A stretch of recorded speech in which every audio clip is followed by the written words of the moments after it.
నమస్తే, నేను Kavitha. Welcome to I dream.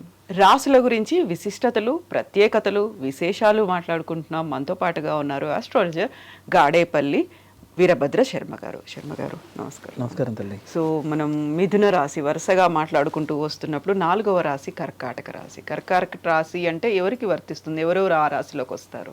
తప్పకుండా మనకి కర్కాటక రాశికి వచ్చేసరికి అధిపతి చంద్రగ్రహం అండి. అలాగే కర్కాటక రాశికి సంబంధించి పునర్వసు నక్షత్రం 4వ పాదంలో పుట్టినటువంటి వారు, పుష్యమి నక్షత్రం 4 పాదాల వారు, ఆశ్లేష నక్షత్రం 4 పాదాల వారు కూడా కర్కాటక రాశిలో జన్మించినటువంటి వాళ్ళు అయి ఉంటారు. అంటే ఈ యొక్క నక్షత్రాల్లో జన్మించినటువంటి వాళ్ళు కర్కాటక రాశికి సంబంధించినటువంటి స్థితిగతులు వాళ్ళు పాటిస్తూ ఉండాలి.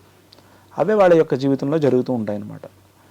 అయితే కర్కాటక రాశికి అధిపతి ప్రధానంగా చంద్రుడు.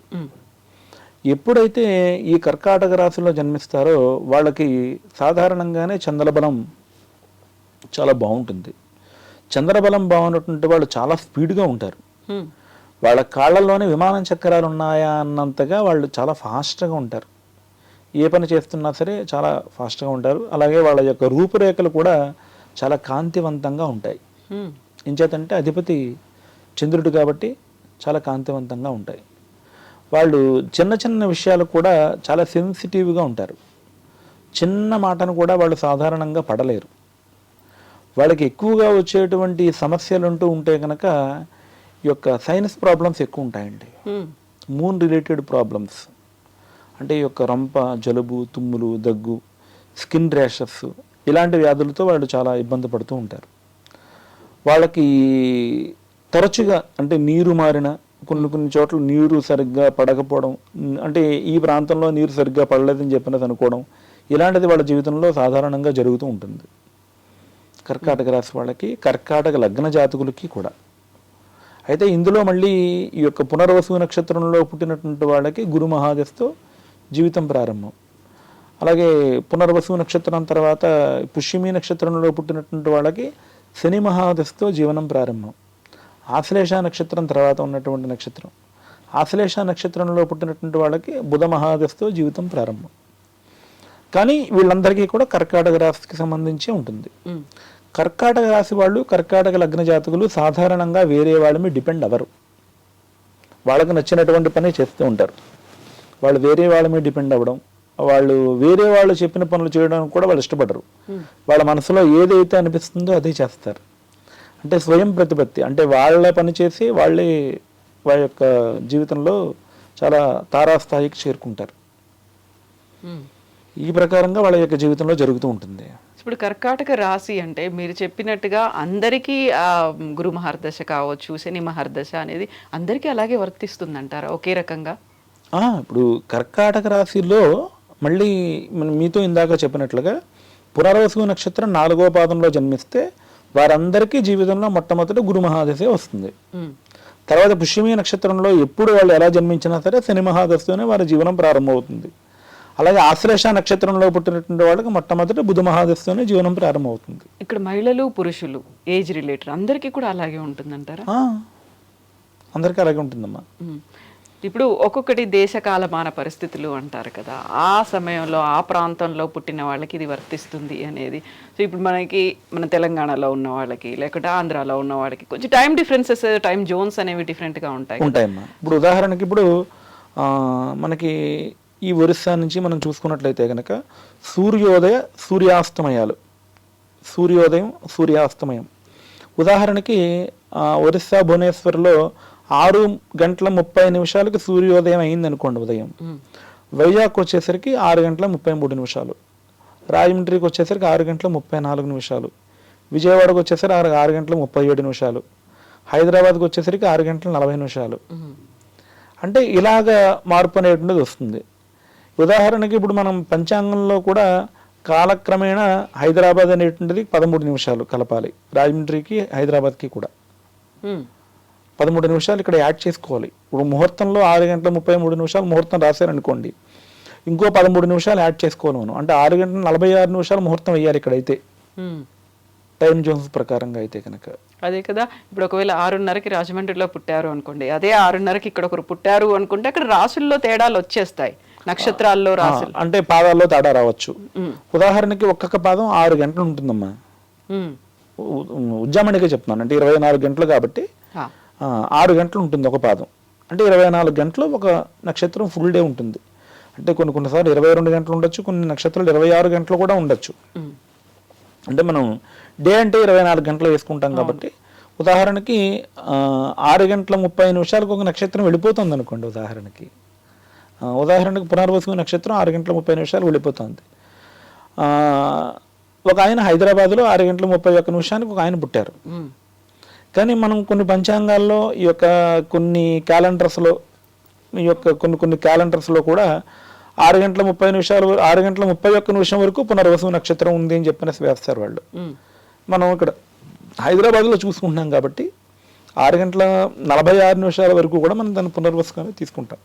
ఓకే, అంటే 13 నిమిషాలు యాడ్ చేసుకోవాలని చెప్పనేసని కాలక్రమేణా మనకి పరిస్థితులు ఉన్నాయి కదా, సూర్యోదయ సూర్యాస్తమయ పరిస్థితులను బట్టి ఆ ప్రకారంగా మనం తీసుకుంటాం వాటిని.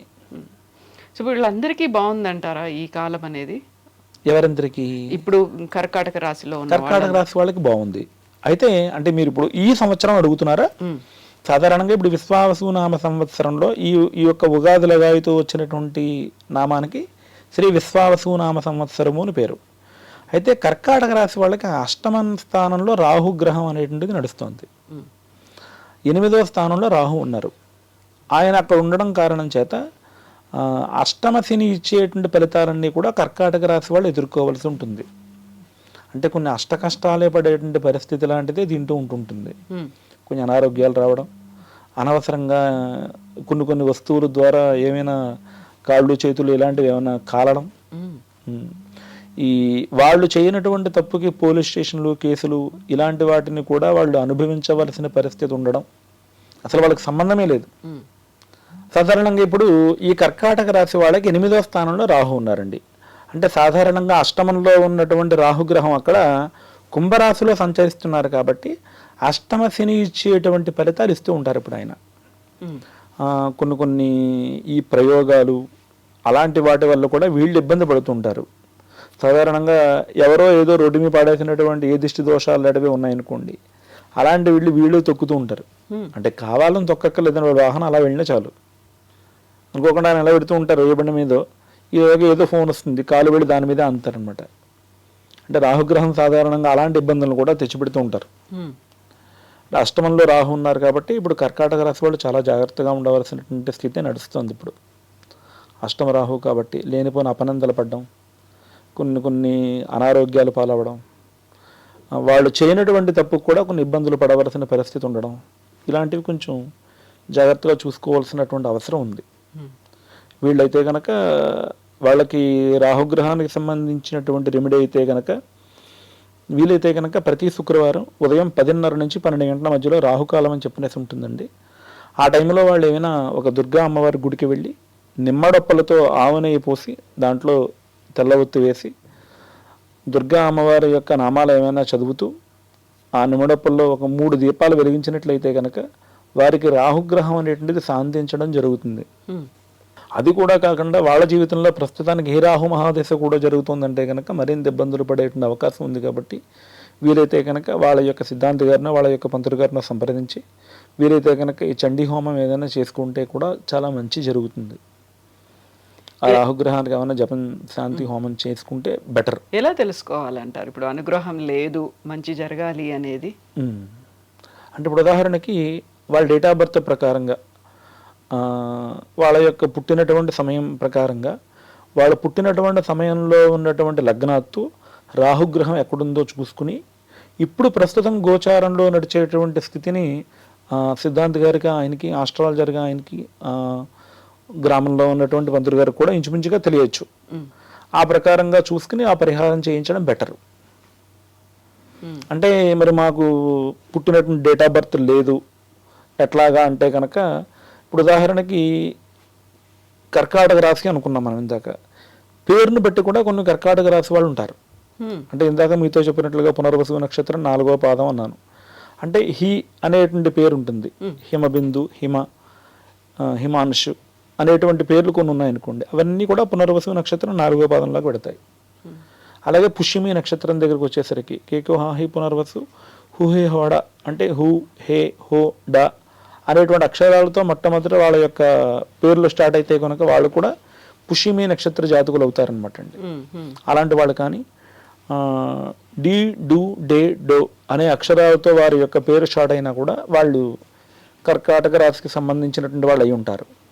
అలాంటి వాళ్ళకు కూడా కొంచెం ఈ యొక్క అష్టమ స్థానంలో ఉన్నటువంటి రాహుగ్రహం వల్ల కలిగేటువంటి ఇబ్బందులు ఎదురవుతూ ఉంటాయి.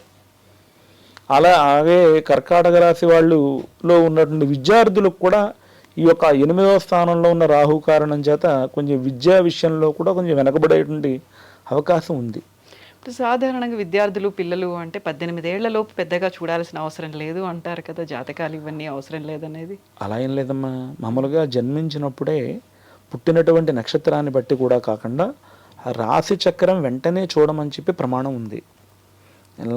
రాశి చక్రం అని చెప్పనేటువంటిది ఉంటుంది. ఆ యొక్క 12 గళ్ళల్లో ఉన్నటువంటి గ్రహస్థితులు ఎలా ఉన్నాయో చూస్తారు. ఉదాహరణకి ఒక మంచి నక్షత్రం, ఉదాహరణకి ఒక అశ్విని నక్షత్రం చాలా మంచి నక్షత్రం, కానీ ఆ నక్షత్రంలో పుట్టినటువంటి వాళ్ళు కూడా శాంతి పరిహారాలు చెప్పబడ్డాయి పంచాంగ శాస్త్ర ప్రకారంగా.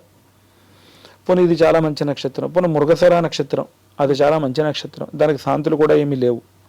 కానీ రాశి చక్రంలో నేను మీతో ఇందాక చెప్పినట్లుగా 4వ స్థానంలో బుధగ్రహం ఉంటే శాంతి పరిహారాలు చేసుకోవాలి. అలాగే లగ్నంలో శని భగవానుడు ఉంటే శాంతి పరిహారం చేసుకోవాలి. 9వ స్థానంలో రాహుగ్రహం ఉంటే శాంతి పరిహారాలు చేసుకోవాలి.